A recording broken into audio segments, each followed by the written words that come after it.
তুমি যদি কোনো জাতি সম্পর্কে জানতে চাও তাহলে আগে জানার চেষ্টা করো তারা তাদের নারীদের সাথে কেমন আচরণ করে।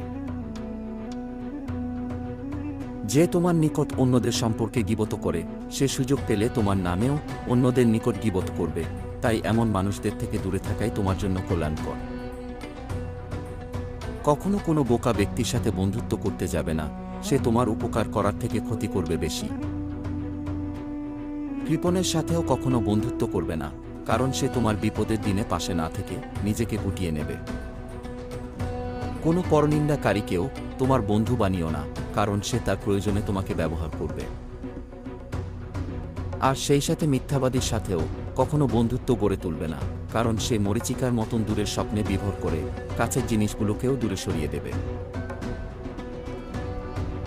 মানুষের দৃষ্টি তার আয়না, মনে রেখো তুমি অন্যদের যেই দৃষ্টিকোণ থেকে দেখবে অন্যরাও তোমাকে ঠিক সেভাবেই দেখবে। নিজের উপর আস্থা রাখো, আল্লাহর উপর নির্ভরশীল হয়ে এগিয়ে চলো। যে নিজের উপর আস্থা রাখতে জানে না, বিজয় তার জন্য দিবাস্বপ্ন দেখার মতন। ব্যথা সবসময় ক্ষণস্থায়ী, আঘাত না পেলে কখনোই তুমি বিজয়ের আনন্দ উপভোগ করতে পারবে না।